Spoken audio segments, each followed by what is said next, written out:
On the morning of June 29th, 1692, the iron-barred cell in the Salem jail that had held 9 accused women was found empty. The heavy oak door was still bolted from the outside, the single window too narrow for a grown woman to pass through. And the jailer, a man named Corwin, swore before God and the magistrates that he had not slept for a single moment that night. The 9 women were scheduled to hang at dawn. By the time Reverend Nicholas Noyes arrived to pray over them one last time, there was nothing in the cell but 9 wooden spoons laid in a perfect row on the stone floor, and a small pile of what the constable would later describe in a letter that vanished from the court record within a fortnight, as hair, freshly cut, wet and still warm to the touch of a trembling hand. On what happened inside that cell between the hours of midnight and 5 in the morning has never been officially acknowledged by the Commonwealth of Massachusetts. The names of those 9 women were struck from the execution roster so thoroughly that most historians today believe they were never charged at all. But in the basement of the Essex County Archive, in a sealed box labeled only with a date and the word incident, there are documents that tell a different story.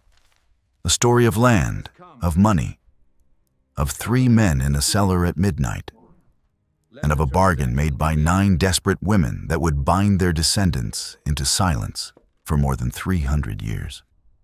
Before we continue with the story of the 9 women of Salem, if you enjoy dark American mysteries told with the detail they deserve, take a moment to subscribe to Liturgy of Fear and hit the notification bell. And let me know in the comments which state or country you are listening from tonight. Now, to understand what happened in that cell, we have to go back to the spring of that same year, and to a village already beginning to consume itself from within. Salem Village in 1692 was not the Salem that modern visitors picture. It was not a town of picturesque wooden houses and cobbled streets. It was a poor, wind-scoured farming parish of perhaps 550 souls, set inland from the wealthier port of Salem town, with which it had been at legal and religious war for nearly 2 decades. The village wanted independence. The town refused to grant it. The village wanted its own meeting house, its own minister, its own tax authority. But the town ruled that Salem Village was a subordinate parish and would remain so. Out of that long, grinding resentment came 2 factions. On one side stood the Putnam family and their allies, farmers of the western uplands whose fortunes had been slowly declining for a generation as the Atlantic trade made the eastern merchants rich. On the other side stood the Porter family and their allies, tied by marriage and business to Salem town, to the shipping trade, to the new economy rising out of Boston and Marblehead. For nearly 20 years, these 2 factions had fought over every pew assignment, every tax levy, every ministerial hire, every foot of disputed boundary. By the winter of 1691, the hatred between them had become the defining fact of village life. Children learned to cross the common ground by a particular path, because the other path led past the house of a family whose name their father had told them never to speak. Women learned not to sit beside certain other women at meeting, because a generation of grievance sat between them on the bench. Men learned to carry a club when they walked the roads after dark, not from fear of wolves or bears, though those still prowled the edges of the village in those years, but from fear of their neighbors.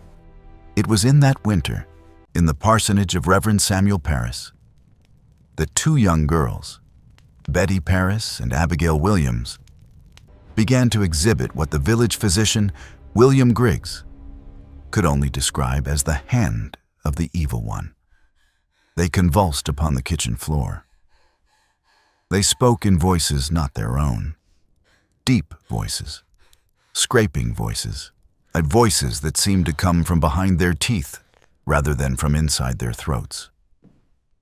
They complained of being pinched, pricked, bitten by unseen hands.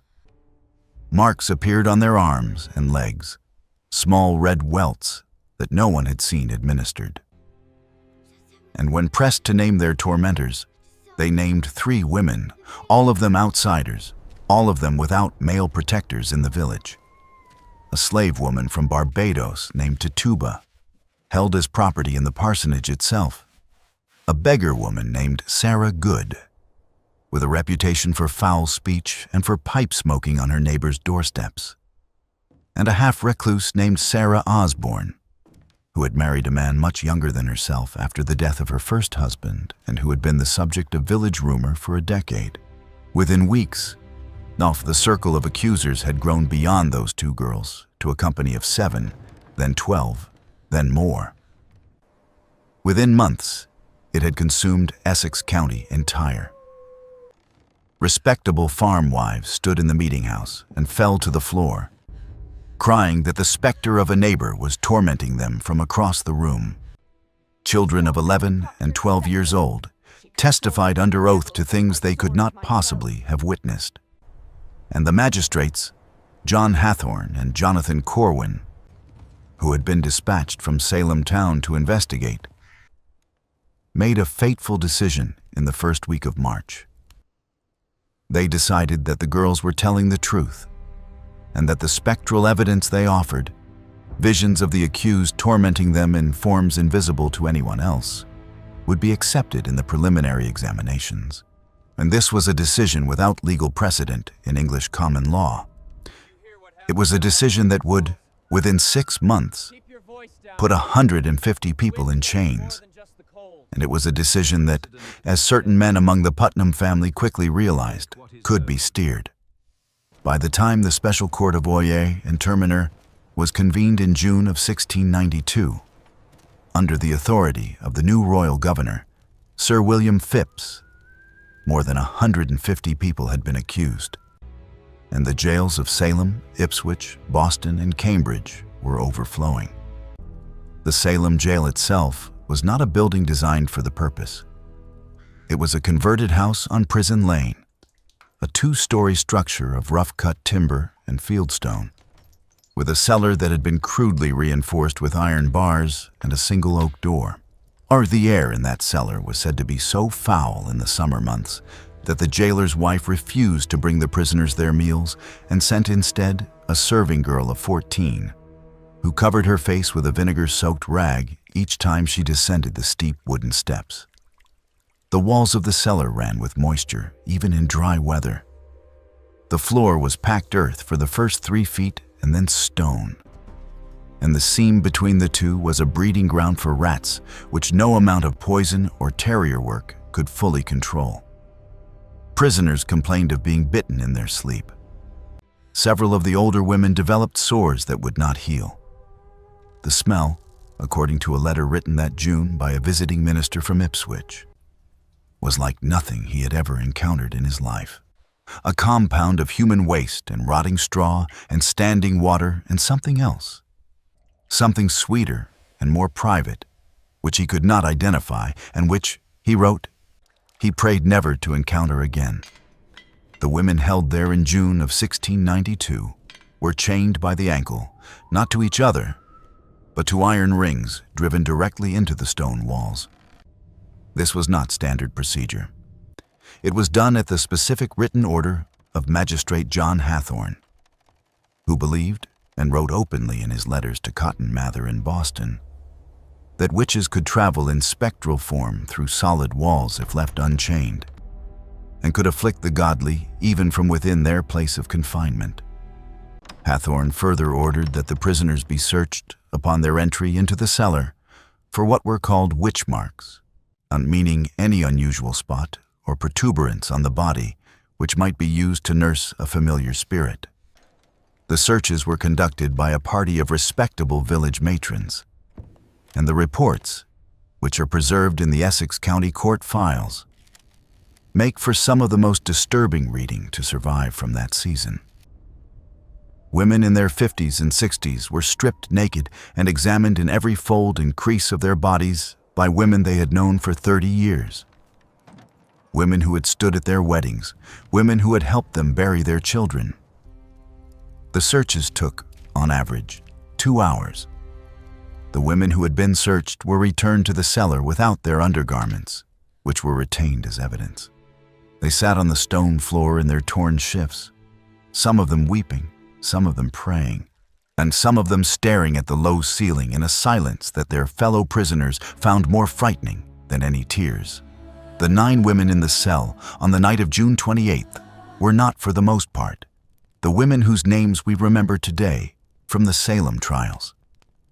They were not Bridget Bishop, who had already been hanged on the 10th of June, the first of the condemned to die on Gallows Hill. They were not Rebecca Nurse or Sarah Good or Elizabeth Howe or Susanna Martin or Sarah Wilds, who would hang together in a mass execution on the morning of July 19th. Their bodies left to swing from the oaks on Gallows Hill for most of the day before being cut down and thrown into the shallow crevice in the rock that has ever since been known as the Witch's Hole.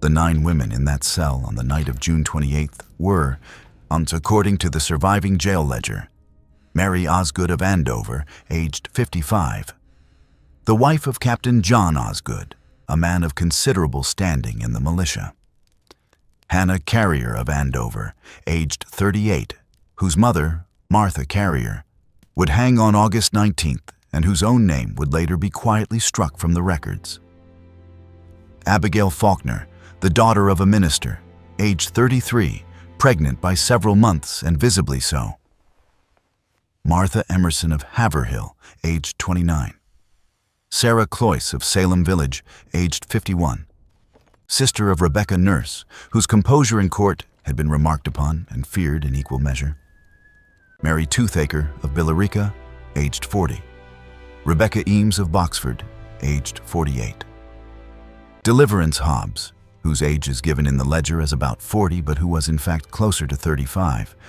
a woman who had initially confessed to witchcraft and then recanted, making her the most hated of the accused among those who had not confessed; and a 9th name that has been deliberately scratched from the ledger so thoroughly that the parchment beneath is worn through, as if someone had taken a knife to it in a state of great agitation and worked at it for some length of time, leaving only a pale oval where a name had once been written in a clear secretary hand.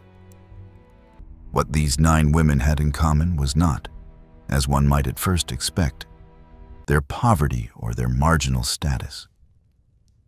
On the contrary, every one of them, with the possible exception of the 9th name, was the wife or daughter of a landholder of significant standing in the northern part of Essex County. In every one of them came from a family that held contested title to property along the disputed boundary between Salem Village and the town of Andover, a boundary which had been the subject of 3 separate surveys since the 1660s. None of them fully agreed to by both parties, and every one of them had, in the weeks immediately before their arrest, either refused to sell their land to a Putnam agent or had filed a petition of protest with the Essex County Court against the most recent survey, or had both refused and filed. This pattern does not appear to have been noticed at the time. It would not be noticed for another century and a half. And when it was at last noticed, the man who noticed it would not live long enough to see his observation published. The event that would come to be called, and in those few private letters that survived, the incident, took place on the night of June 28th, 1692. It was a Tuesday. It had rained heavily in the afternoon, a summer storm rolling in off the Atlantic, and the roads leading into Salem Village were deep in mud by the time the sun began to set. The sun set that evening at around 8:27, and by 9 o'clock the last lamps had gone out in the village windows, and the last of the dogs had been called in from the yards. The air was heavy with the smell of wet grass and of the ocean 3 miles to the east, and the frogs in the marshes along the river were loud enough that a man walking the post road could hear them from a quarter of a mile away. The jailer that summer was George Corwin, a cousin of the magistrate, who had been appointed to the position that spring after the previous jailer, a man named Bridget, had died suddenly of what was officially recorded as a fever, but which had been, according to the gossip of the village, a rather more complicated death. Corwin was 36 years old, a man of modest intelligence and considerable ambition, married without children, and on that particular night he was accompanied by 2 constables, Joseph Herrick, a man of 45 with a wife and 7 children, and a reputation for piety, and John Putnam the younger, aged 24, a nephew of Thomas Putnam. The 3 men had been drinking cider from a large stoneware jug, which had been delivered to the jail that afternoon by a serving boy from the tavern at the sign of the King's Head in Salem town. The jug was later found on its side in the jailer's room, with most of its contents soaked into the floorboards. The wood beneath stained dark in a pattern roughly shaped like a hand. Neither the serving boy nor the tavern keeper could later remember who had ordered the jug of cider, or how it had come to be delivered, or who had paid for it. The records of the King's Head for that month, which ought to have shown the transaction, had been lost in what the tavern keeper described as a small fire in his ledger room, a fire that had destroyed only the month of June and had not spread further, and which the tavern keeper himself had not witnessed, having been, he said, out of town at the time. At approximately 11 in the evening, according to Joseph Herrick's later deposition, the cider began to have an effect unlike any cider the men had drunk before. It was not the effect of drunkenness. Corwin reported a heaviness in the limbs, a humming in the ears, and a strong desire to lie down upon the earthen floor. His hands, he said, felt as if they were wrapped in wet wool. His tongue felt too large for his mouth. When he tried to speak to Herrick, his words came out slow and thick, as if he were speaking from under deep water, and Herrick had to lean close to make sense of them. Putnam the younger became ill and vomited twice into the back garden behind the jail, and then sat down on the doorstep and wept for reasons he was afterwards unable to explain. He would say later that he had been thinking of his mother, who had died when he was 9, and that he had, for the space of perhaps an hour, been unable to remember her face, and that this had filled him with a grief so sharp he could not bear to remain inside the building. Herrick, by his own account, remained conscious longer than the other 2, though he too felt the heaviness and the humming. He sat upright in his wooden chair against the wall of the jailer's room, clutching a Bible that had belonged to his father, and he began to recite, under his breath, the 23rd Psalm, which he had memorized as a boy of 7. He recited it perhaps 20 times, and it was he who heard, at some point between midnight and 1 in the morning, what he described as a sound of women weeping, a quiet, continuous weeping that did not rise and fall as natural weeping does, but maintained a single low note like a string being drawn across a vial. The sound came, he said, from directly beneath him, from the cellar. And then, more disturbing than the weeping, a sound of women laughing. Not loud laughter, not hysterical laughter, but a quiet, companionable laughter, as if at a small joke shared among friends who had known each other a long time. The kind of laughter that would follow a remark made in an ordinary kitchen on an ordinary afternoon. And then, no sound at all. The silence, Herrick said, was worse than either the weeping or the laughter had been. He did not, he swore later, go down into the cellar. He did not, he swore later, hear the oak door open. He did not hear the bolt slide back. He did not hear footsteps on the cellar stairs. And this, as he would come to confess on his deathbed, was the first lie of his later life. When the 3 men came fully to themselves at approximately 4:30 in the morning, with the first gray light beginning to show in the eastern sky over the roofs of the village, and the first birds beginning to call in the elms around the jail, Corwin rose stiffly from the floor, where he had at some point lain down, took the keys from the peg in the jailer's room, and went down the narrow stairs to the cellar to rouse the prisoners for the walk to Gallows Hill. The walk was perhaps a mile from the jail to the place of execution, up a gentle rise of rocky ground, past 2 farms and a small orchard, and along a stretch of pasture that had been trampled by the feet of previous condemned and of their spectators. Corwin had made the walk 8 times already that summer. He knew every stone in the road. He expected to make it a 9th time, with 9 prisoners within the hour. He unlocked the heavy oak door of the cell. He found the cell as I have described it. The ankle chains were not broken.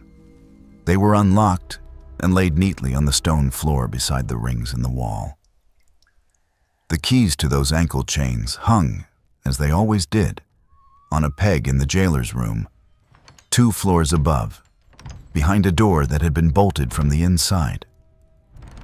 The 9 wooden spoons lay in a perfect row in the center of the floor, evenly spaced, their handles all pointing toward the door. The small pile of hair lay beside them, and there was nothing else. No bodies, no torn clothing, no marks on the walls, no mud on the floor to suggest that the women had been dragged out through any passage. The single high window, too narrow for even a small child to pass through, was still shuttered and barred.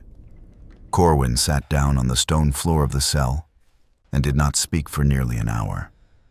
When he at last rose, he went upstairs, told Herrick and Putnam what he had found, and then the 3 of them stood in the jailer's room in silence for a long time before any of them dared to speak. It was Herrick who spoke first, and what he said, according to Corwin's later private statement, was this: "We must agree now on what we saw, before anyone else is told." In the decades that followed, Salem village tore itself apart over what had happened in 1692, and the 9 women of the incident were absorbed into the larger horror of those months so completely that their names were rarely spoken aloud, except among the families themselves, and not often even then. The parish records show that by 1697, 5 of the 9 families had relocated, 3 to Connecticut, 1 to the province of New York, and 1 to a settlement in what is now southern Maine.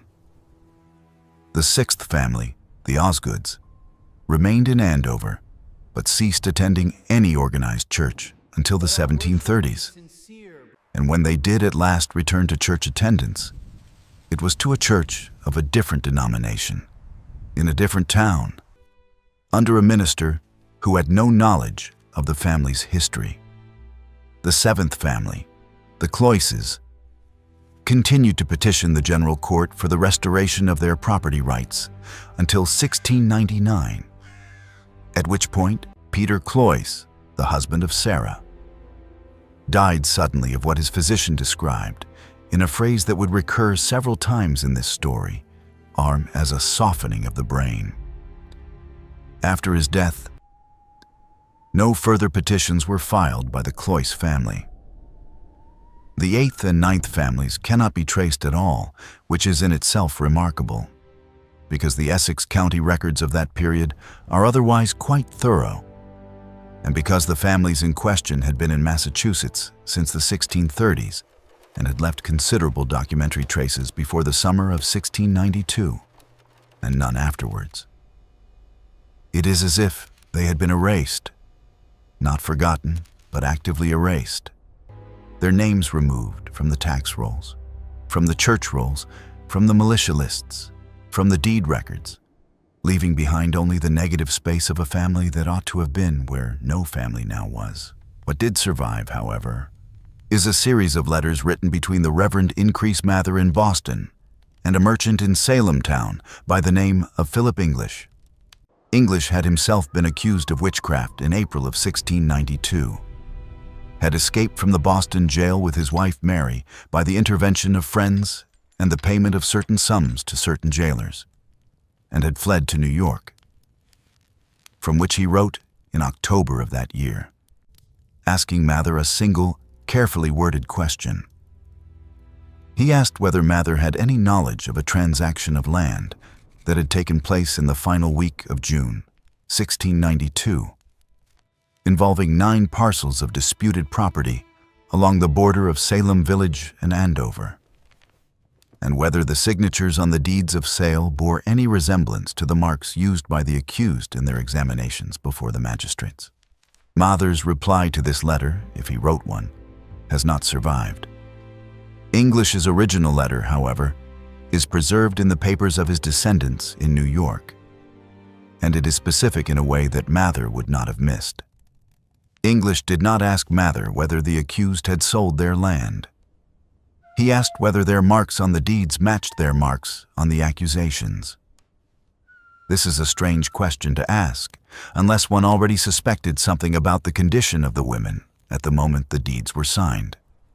It suggests that English, sheltering in New York with his wife and with a small fortune of his own, had received intelligence from someone in Essex County whose name he could not commit to paper.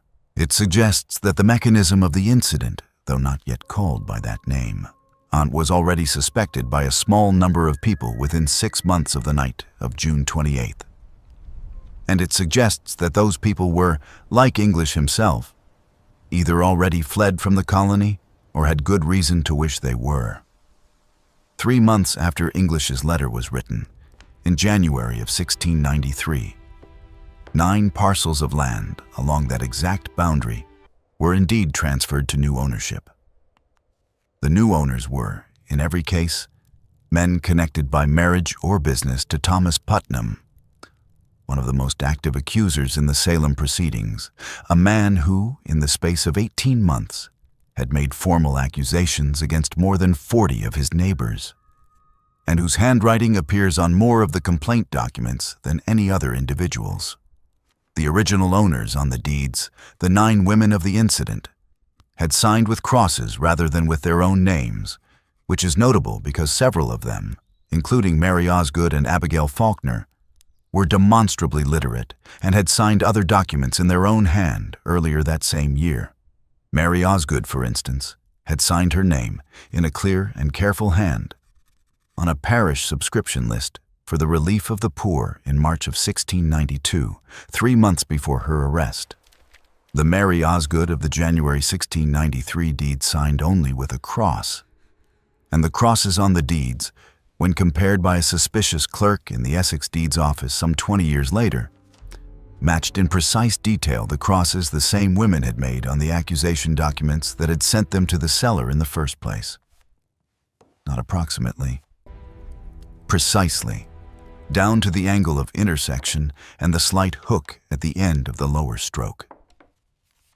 The clerk who made this observation, a man by the name of Ebenezer Bowditch, died of a fall down the stairs of his own home within a week of making the report. His notes on the matter, which had been drafted but not yet submitted, were never officially entered into the record. His widow, questioned afterward by a neighbor who had been a friend of her husband, said only that in the days before his death he had been unable to sleep and had walked the rooms of the house from midnight until dawn, murmuring about crosses and signatures and a cellar he had never himself seen. The widow did not remarry. She moved, some months after the funeral, to her sister's home in the town of Newbury, and she took with her, according to neighbors who helped her pack, only the clothes on her back and a small wooden box, which she would not allow anyone else to touch. If you are as disturbed by this as I am, take a moment now to hit the like button, and let me know in the comments which part of this story has troubled you most. Your thoughts help more people find these forgotten histories, and every comment tells the algorithm that stories like this deserve to be seen.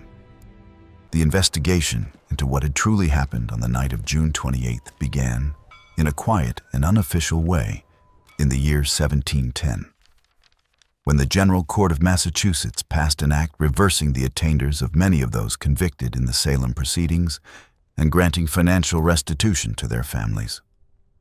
The families of the 9 women of the incident did not apply.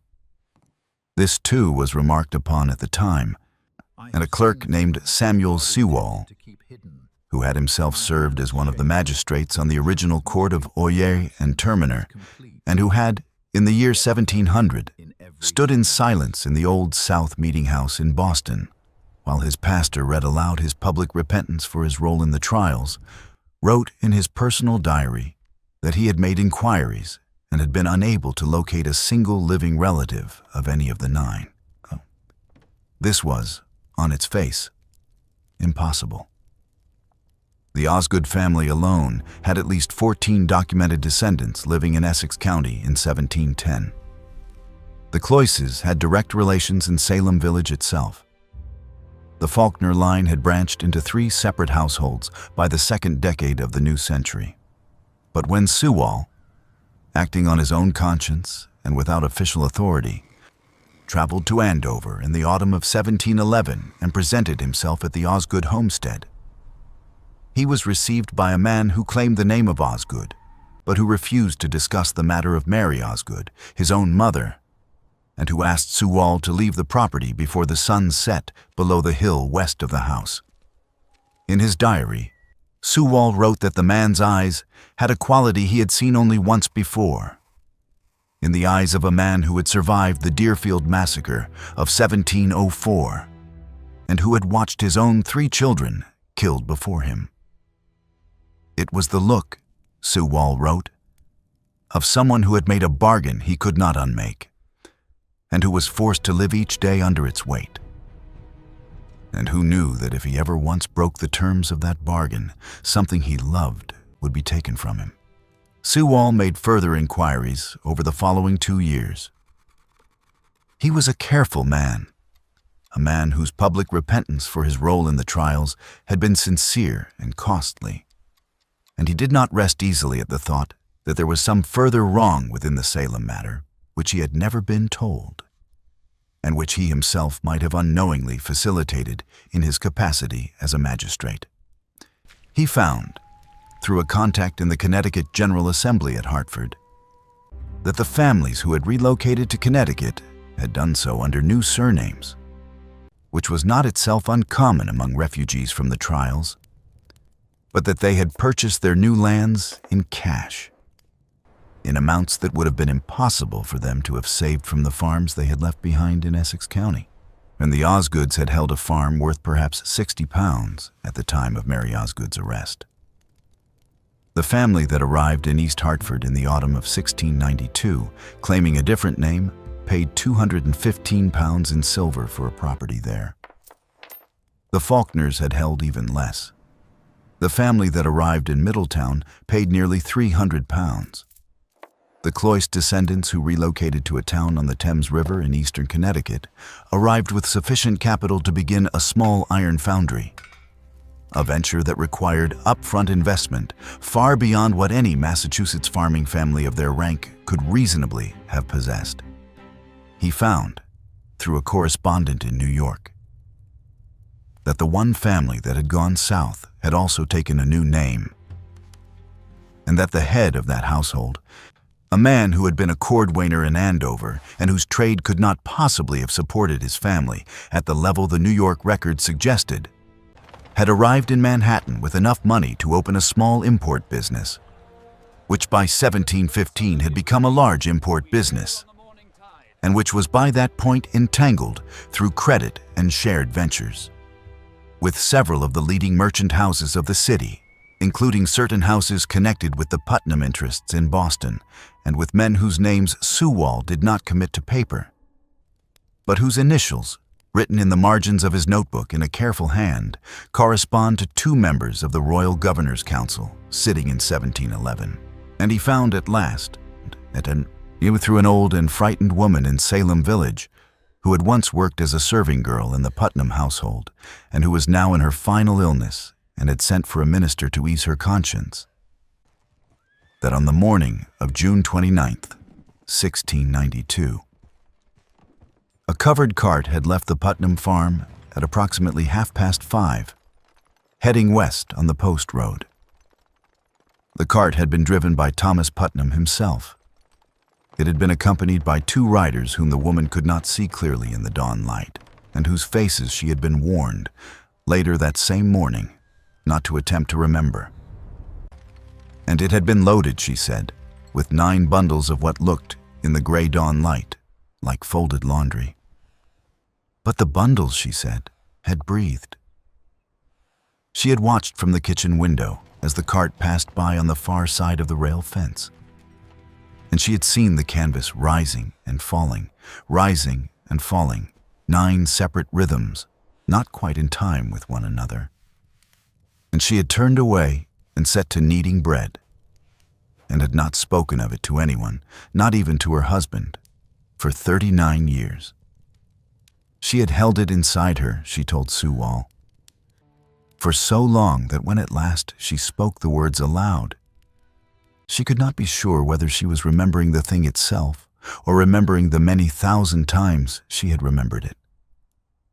But the bundles had breathed. I saw it. Of that she was certain. My own eyes. God forgive Sue Wall noted in his diary, at the end of his account of this interview, that the old woman had died 2 nights after speaking with him, in her own bed, one of what the attending physician called a stoppage of the heart. The minister who had heard her final confession, the man who had brought her to Sue Wall, died 3 weeks later of a fall from his horse on a stretch of road he had ridden every week for 20 years. Sue Wall never published his findings. He could not, because the implications were too dangerous for the fragile peace that had been restored to Essex County after the trials, and because the men who would have been implicated, though several were by now dead, had powerful descendants who still sat in the general court, in the pulpit, in the magistracy, and in the counting houses of Boston. He confined his investigation to a bound notebook of good calf leather, which he placed at some point in the 1720s inside a locked drawer in his personal library in Boston. He told his son, the second Samuel Sue Wall, that the contents of the drawer were not to be read by any living person, and that if the house should ever pass out of the family, the drawer was to be emptied and its contents burned unopened. The second Samuel Sue Wall kept this promise. The third did as well. The notebook would not be opened again until 1843, when a great-great-grandson of the original, a young divinity student at Harvard named Jonathan Sue Wall Rogers, broke the lock in search of a particular sermon he had been told was kept there. A sermon by the original Samuel Sue Wall on the text of the 90th Psalm, which the family believed to be preserved among his private papers. What Jonathan Sue Wall Rogers found instead was the notebook, and inside the notebook, or tucked between 2 pages that dealt with the old man's inquiries into the incident, a single folded sheet of parchment that did not appear to be in Sue Wall's hand.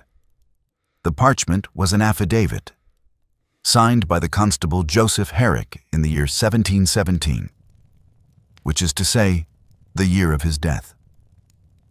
Herrick had dictated it, the affidavit stated, to a reverend in Wenham named Joseph Garish, because he had been unable to die without confessing what he had seen on the night of June 28, 1692. He had come to the reverend on a Tuesday morning in February of 1717, a man of 70 years by then, his body thin and shaking with what he called a sickness of his bones. And he had asked to dictate a confession on condition that it not be read to anyone until after his death. The Reverend Garish, recognizing that the man was not long for this world, had agreed. Herrick wrote, or rather, the Reverend Garish wrote for him, that he had not in fact remained in the jailer's room that night. He had gone down the cellar stairs at some point after midnight, drawn by the sound of the weeping and then by the sound of the laughter. And he had done so against the specific instructions of George Corwin and against what remained of his own judgment. He had moved in his stockinged feet, he said, without his boots, so as to make no sound on the wooden steps. He had carried no light. He had held his father's Bible in his right hand as a talisman and a shield. The oak door of the cell had been unbolted when he reached the bottom of the stairs. It stood slightly ajar, and a faint light, a light of the color of a candle but steadier than any candle he had ever seen, came from inside. The chains on the ankles of the 9 women had been unlocked and neatly coiled on the stone floor. And standing inside the cell had been 3 men he recognized. One was Thomas Putnam. He stood near the door with a small lantern in his hand, the kind used in barns and outbuildings, and he was looking at the 9 women with what Herrick described as the expression of a man counting his sheep before a sale. He nodded once to someone out of Herrick's line of sight. One was the village constable's superior, a man he declined to name in the affidavit, but described only as a figure of high office in Essex County, a man whose voice Herrick recognized from having heard it pronounce sentence in the courthouse not many days before. The man was standing slightly behind Putnam, with his hands clasped in front of him, and he wore, Herrick said, the coat he had worn on the bench. He had not taken the trouble to change his clothing for this particular work. Herrick's refusal to name this man is the most heavily commented upon feature of the affidavit in the 2 transcriptions that survive, and has been the subject of several scholarly conjectures, none of them yet proven. The list of men who held high office in Essex County in June of 1692, and who could have been present at that hour, is not long. It is perhaps 6 names. 5 of those names are still honored today in the naming of streets, of schools, of charitable foundations. The 6th has been largely forgotten and is the name that most of the researchers who have considered the question have privately settled upon, though none has yet been willing to publish the conclusion. And one was a man Herrick had never seen before in his life. A man in a dark travel cloak, a man whose face Herrick could not now, even on his deathbed, even under the weight of his coming judgment, quite bring himself to describe. Except to say that the man was carrying a leather satchel about the size of a small traveling bag, and that the leather satchel was moving. It moved, Herrick said, in a slow and regular rhythm, as if something inside it were breathing. But the rhythm was not quite the rhythm of breath. It had pauses in it where no lung would pause. It had quickenings in it where no lung would quicken. The man in the cloak, Herrick said, held the satchel at his side as if he had been carrying it for a very long time and had grown used to its movement. The women in the cell, Herrick wrote, were sitting in a row on the stone floor, not speaking, not weeping, not moving.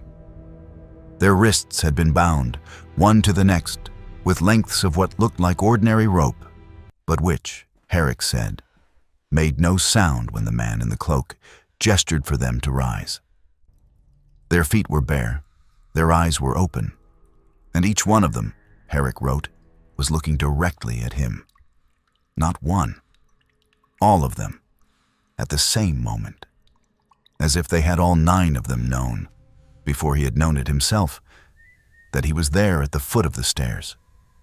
He had, he said, fled back up the stairs without a sound, his heart beating so loud in his ears that he was certain it would betray him. He had lain on the floor of the jailer's room beside the snoring Corwin and the weeping Putnam the younger, and had pretended to be asleep. And he had heard, some unmeasurable time later, the sound of the oak door of the cell closing, and the sound of the bolt sliding into place from the outside, and the sound of footsteps on the cellar stairs, and the sound of the outside door of the jail opening, and the sound of a cart creaking on the muddy track beyond the building. And then nothing. He had not slept again that night. He had lain on the floor with his eyes open, staring at the ceiling, waiting for dawn, and he had made himself a promise that he would never speak of what he had seen. And he had kept that promise for 25 years. And it had cost him, he said, his health, his peace, and the affection of his wife, who had known from the first week of July 1692 that something had happened in the jail which her husband could not tell her, and who had withdrawn from him by small degrees over 25 years into a silence of her own. The affidavit Rogers found in 1843 did not remain in his possession long. Within 6 months of his discovery, he had written to 3 scholars of New England history, enclosing a careful transcription of Herrick's words. And within a year of sending those letters, all 4 men, Rogers and his 3 correspondents, were dead. Rogers himself drowned in the Charles River on a November evening in 1844, in what was officially ruled a suicide, though there were no witnesses, and the body, when recovered, bore bruises on the wrists and on the back of the neck, which the coroner attributed to the current of the river.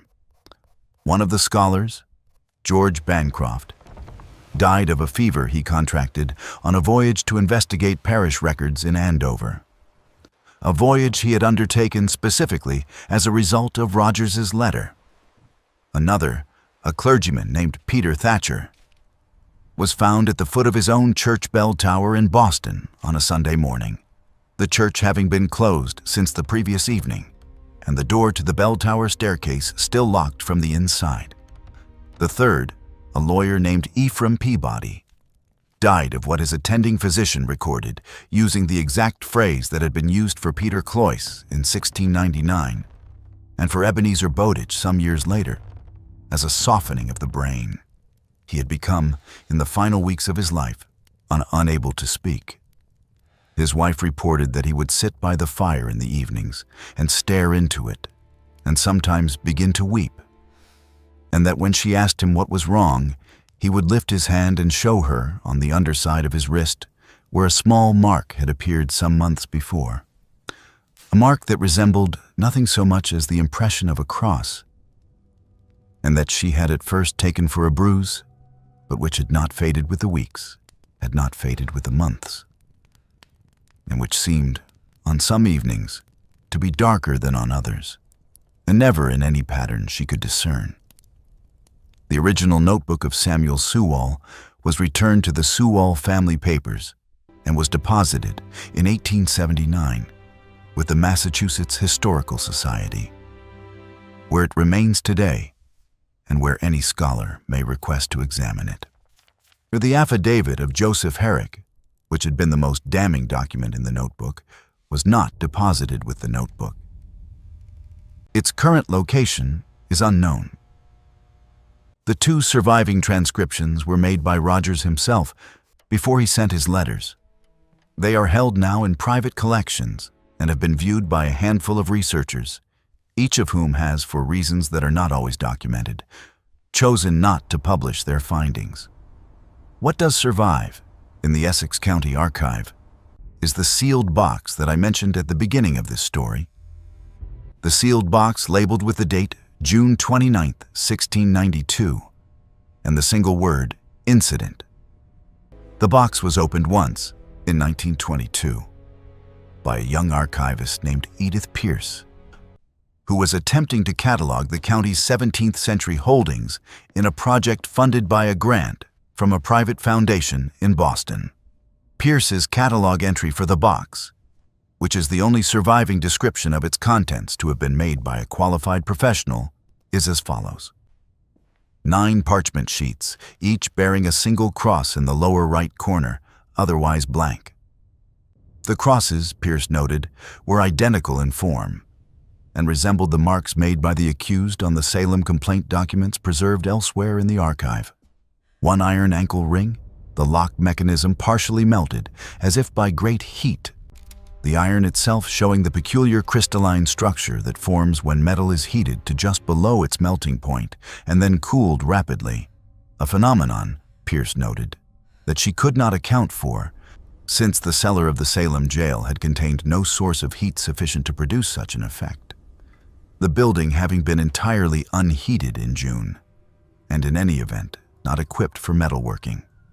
1 small pile of human hair, dark, shoulder length, braided into 9 small plaits and bound at the top of each plait with what appeared to be a thin strip of the same hair, intricately plaited back upon itself. The hair, Pierce noted, showed no sign of the decay that might be expected after more than 2 centuries, and was noted by the county physician who examined it at her request to have the appearance of haircut from a living head rather than from a corpse, a distinction the physician explained to her in a private letter. That was not easy to articulate in precise scientific terms, but which, he said, any practiced embalmer would immediately recognize. One small leather pouch containing 9 wooden spoons, each carved from the same piece of wood, each marked on the handle with a letter of the alphabet. The letters, Pierce noted, did not spell a word in English. They did, however, spell a word, or rather a series of letters, that a colleague of hers in the Harvard Divinity School, a scholar of medieval liturgy, identified in a letter dated September of 1922 as an acronym in Latin of a phrase used in a particular ritual of the medieval Roman Church for the anointing of the dying. The phrase, translated into English, was, "Let them go in peace." 3 weeks after that letter was received, Edith Pierce resigned her position at the Essex County Archive, packed her personal belongings into 2 trunks, and returned to her family home in rural Vermont, where she lived for another 41 years and where, according to her nephew, who inherited her papers after her death in 1963, she never again spoke of her work in Massachusetts and would leave the room if the word Salem was mentioned in her hearing. The nephew, who was interviewed once, in 1984, for a local historical society newsletter, said only that his aunt had kept, until the day of her death, a small wooden box on the mantel above her fireplace, and that he had been told, as a child, that he was never to open it, and that when he had inherited the contents of her house, he had, out of respect for her wishes, placed the box unopened into her coffin before burial. Just when we thought we'd seen it all, the horror in Salem intensifies. And if this story is giving you chills, share this video with a friend who loves dark mysteries. Hit that like button to support our content. And don't forget to subscribe to never miss stories like this. Let's discover together what happens next. Because there is one more document, and it is perhaps the most disturbing of all. And its discovery is recent enough that some of the people involved in it are still living, and some of them are still afraid. In the spring of 2007, a family in East Hartford, Connecticut, was clearing out the attic of a house that had been in their family for 9 generations. The house had been purchased, according to the town records of East Hartford, in the autumn of 1693 by a couple who had arrived from Massachusetts with, according to local tradition, a no prior history and considerable silver. The couple had given their names as Thomas and Mary Barker, and had told the neighbors, when asked, that they had been married in Boston and had decided to start afresh in Connecticut after a loss in the family which they preferred not to discuss. They had paid £215 in silver for the house and the 50 acres of land that came with it. They had lived quietly for the rest of their lives. They had had 4 children. They had been known in the community as gentle, reserved, devout in a modest way, never quite at ease in the meeting house, but never absent from it, generous to their neighbors in small matters, private in large ones. And they had, according to the will of Mary Barker, drawn up in 1729 and preserved in the Hartford probate records, left to their eldest daughter a cedar chest which was not to be opened in her lifetime, nor in the lifetime of any person who had known the testator, but which was to be preserved within the family for as long as the family should endure, as a remembrance of a time of great trouble, from which she had been delivered by the mercy of God and by the charity of a friend whose name she could not write. The cedar chest had been passed down through 9 generations. It had been opened at various points over the centuries to have additional items added to it. By 2007, it contained, in addition to the original contents, a Civil War pension certificate, a bundle of love letters from the 1920s, a christening gown from the 1950s, and a folded wedding dress from the 1980s. Beneath all of these rest at the very bottom of the chest, wrapped in what appeared to be a linen shift of extreme age, was a small bound volume, approximately the size of a modern paperback. The cover made of what appeared to be aged brown leather, but which, on closer inspection by a conservator at the Bynecka Library at Yale University, to whom the family brought the volume for authentication, was determined to be something other than leather. The conservator's private report, which was shared with the family but not published, concluded only that the material was organic in origin, was not the skin of any commonly available animal, and showed structural characteristics consistent with human dermis that had been tanned using methods known to have been in use in New England in the late 17th century. The pages of the volume were filled with a small, careful handwriting in a form of English that a linguist at Yale dated to the last decade of the 17th century, consistent with the education and likely age of a literate woman born in the 1630s. The volume was a diary. It had been kept, according to the opening page, by a woman whose name was written there in full, in her own hand. Her name was Mary Osgood, beginning the diary on the 1st of July, 1692, which is to say 2 days after the night she had disappeared from the Salem jail, and 3 days after the night on which she had been scheduled to hang. The diary was not long. It covered a period of approximately 11 months, ending in May of 1693. It described, in careful and sometimes beautiful prose, the life of a woman beginning again in a new place, with a new name, with a husband she had married by arrangement some 6 weeks after her arrival in Connecticut, a widower named Thomas Barker, whose first wife had died in childbed, and who had been told only that his new wife was a respectable woman from Massachusetts, who had suffered a terrible loss. With a community that asked her no questions, because the man in the dark travel cloak had, she wrote, sent word ahead, and the community had been given to understand that certain newcomers would arrive that autumn whose pasts were not to be inquired after. The diary described her daily work, the long Connecticut winter of 1692, the slow return of something like peace. She wrote of learning to love her new husband, a gentleman who never once asked her about the name she no longer used, and who accepted, and with a sort of quiet patience that was more moving to her than any declaration of love could have been, the fact that his wife sometimes woke in the night weeping and could not tell him why. She wrote of cooking, of spinning, of the small church at the end of the lane, of the neighbor woman who brought her a basket of apples in the first week of September, and who asked her no questions beyond whether she preferred to bake them or to eat them fresh.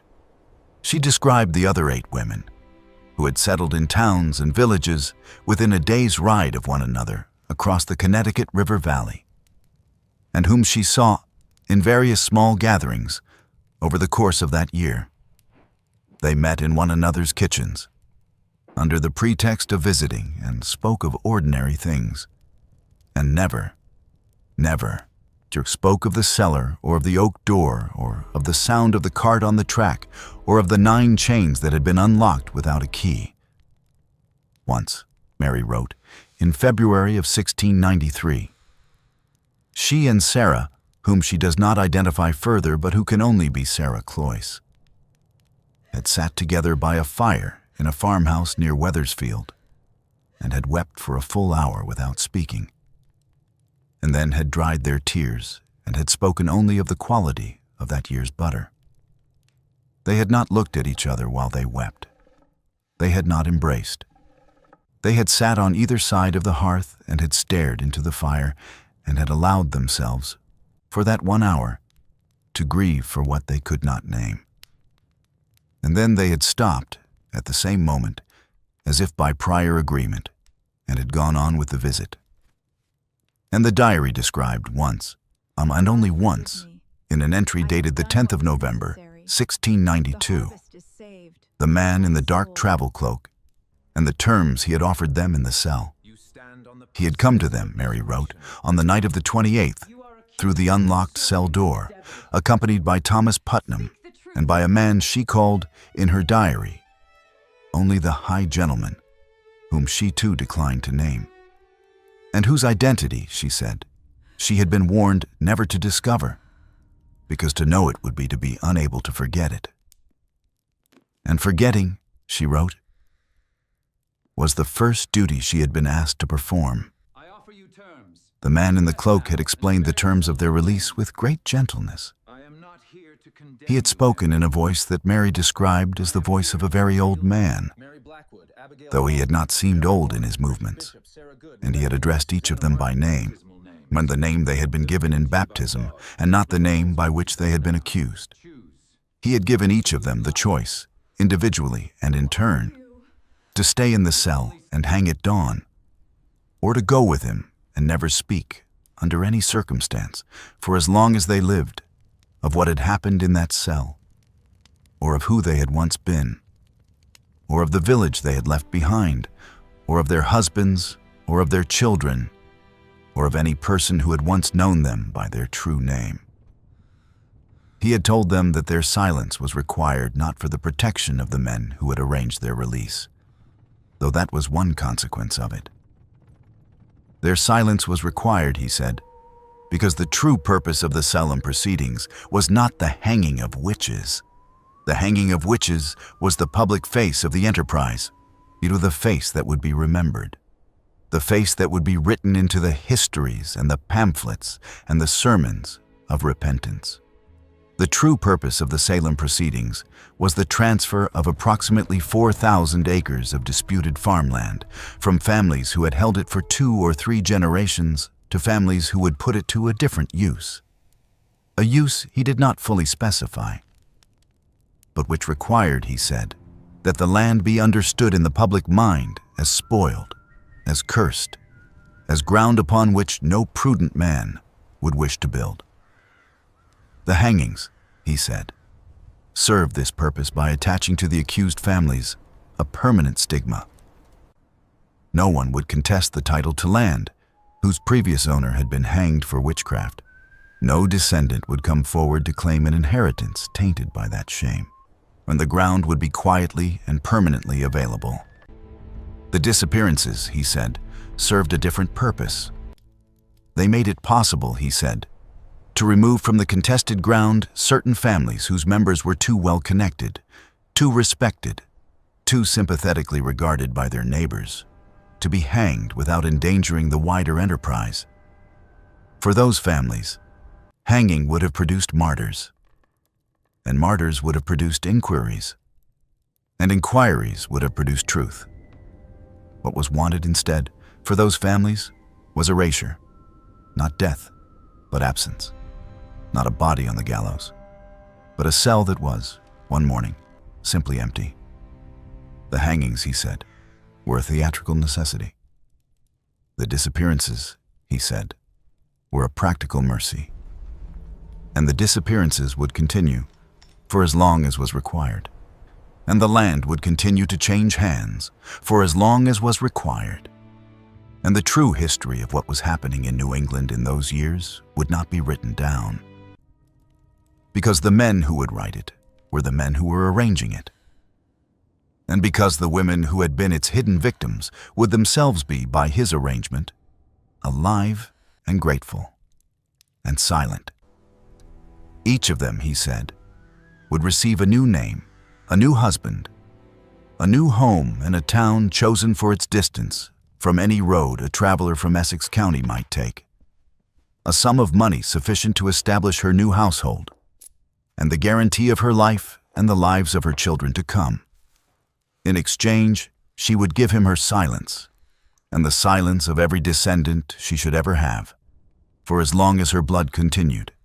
If she spoke, he said, if at any point in her life she spoke of the cell or of the cloak or of the bargain would be broken, and a price would be collected. He did not specify what the price would be. He did not need to.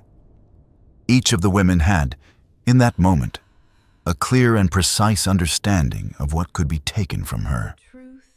It is the particular cruelty of such arrangements, Mary Osgood wrote, that they do not require the threat to be spoken.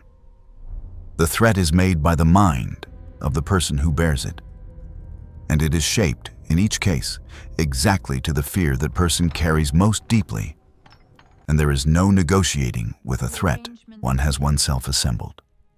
Mary Osgood closed the diary entry of the 10th of November with a single sentence, the only sentence in the entire volume in which she permitted herself to sound afraid. "I do not know," she wrote, "was what became of the 9th woman among us. She did not come with us to Connecticut. She did not come with us at all. And when I asked the man in the cloak where she had gone, he did not answer me, but I saw his satchel move." The remainder of the diary, from the 11th of November 1692 until the final entry in May of 1693, contains no further reference to the cloak, to the cell, to the 9 women, or to the 9th. It contains only the small chronicle of a woman trying, with some success, to make a life out of a silence. The final entry reads, in its entirety, "I have planted the garden today. Thomas has built a new gate. The apple trees are in flower. I believe I am with child. May God forgive us all." The Osgood diary is currently in the private collection of the family that found it. They have declined, or since the initial authentication in 2007, to make it available to scholars, citing the wishes of an elderly family member who was, at the time of the find, in her 90s, and who has since passed away. The family has declined, since her passing, to revisit the decision. A partial transcription, made by the Yale conservator during the brief period in which the volume was in his care for authentication, exists in limited academic circulation and has been the subject of 2 doctoral dissertations, both of which were quietly withdrawn before publication, one by a student at Boston University and one by a student at a seminary in Philadelphia. The names of the 2 doctoral students are a matter of record for anyone who wishes to search the dissertation registries for the years in question. Both are still living. Both have moved into fields of study unrelated to their original subjects.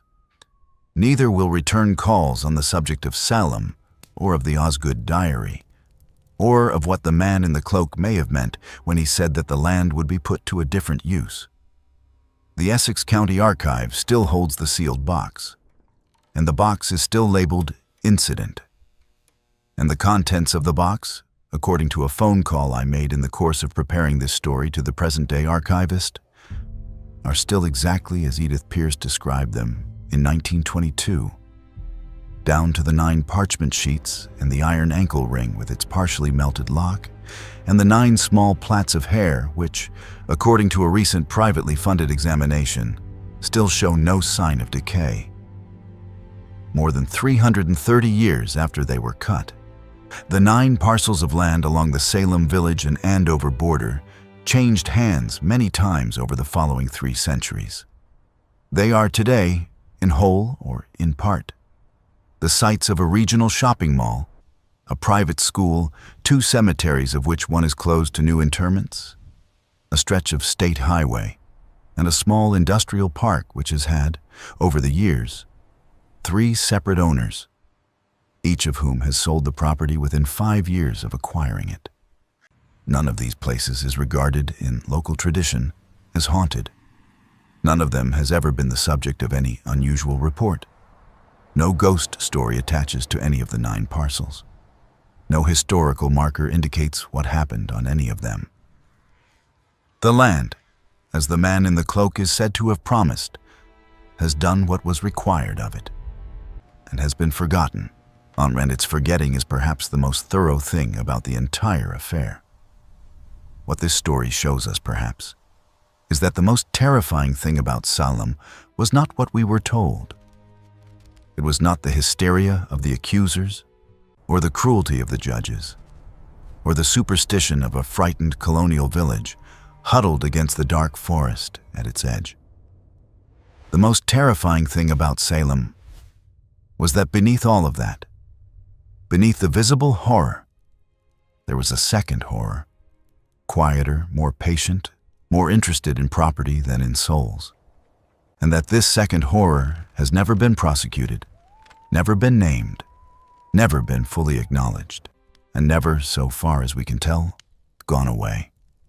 Every generation since the Osgoods boarded that cart in the dawn of June 29th, 1692, has produced its own men in dark travel cloaks, its own quiet transfers of land, its own families who learned, as Mary Osgood's descendants learned, that there are certain questions which are not to be asked, and certain names which are not to be spoken, and certain cedar chests which are not to be opened. Not in your lifetime, nor in the lifetime of any person who might remember. And perhaps, somewhere, there is a ninth woman still, or the memory of one, in a satchel that still moves. What do you think of this story? Do you believe everything was revealed? Do you think the ninth woman ever truly left that cellar? Leave your comment below. If you enjoyed this tale and want more horror stories like this, subscribe, hit the notification bell, and share with someone who loves mysteries. See you in the next video. I'm freezing. I'm bleeding. Slowly fading away. But don't worry, I'm fine.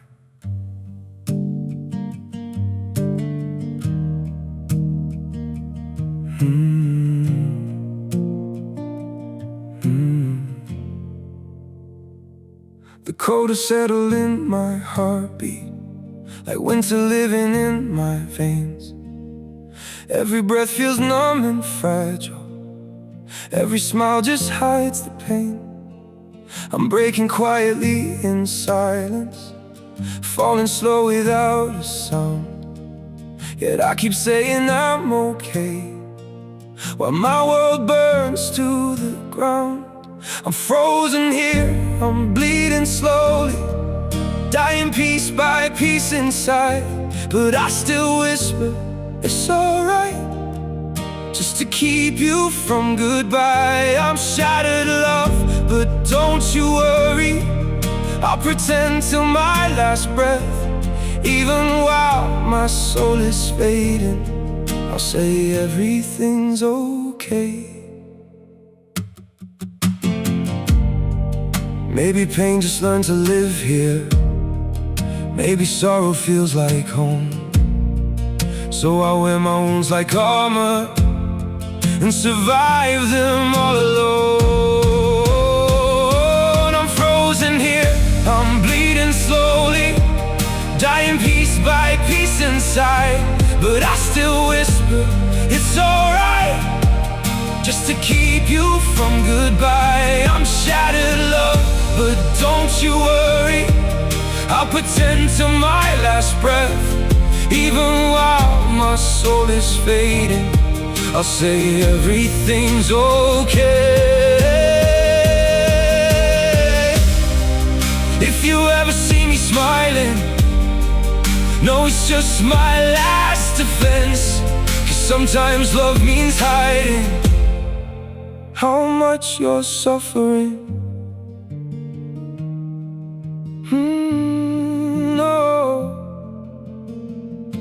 I'm frozen here, I'm bleeding slowly, dying piece by piece inside. But I still whisper, it's alright, just to keep you from goodbye. I'm shattered, love, but don't you worry, I'll pretend till my last breath. Even while my soul is fading, I'll say everything's okay. It's okay. Oh, oh, oh.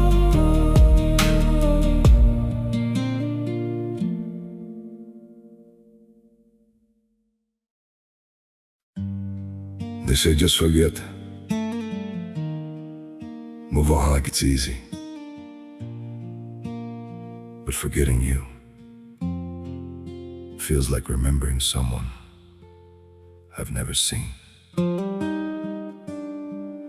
I've been trying to erase you from the places in my mind, but the harder that I fight it, the more you're hard to leave behind. Every memory keeps slipping through the cracks I try to close, like a face I should remember, but somehow never know. Forgetting you feels impossible, like chasing something I can't hold, like trying to remember someone that I've never even known. I keep reaching through the silence for a past I can't undo, 'cause letting go of what we had feels like losing something true. Every moment turns to fragments, every thought just fades to blue, like I'm searching for a feeling that still only leads to you. Forgetting you feels impossible, like chasing something I can't hold, like trying to remember someone that I've never even known. I keep reaching through the silence for a past I can't undo, 'cause letting go of what we had feels like losing something true.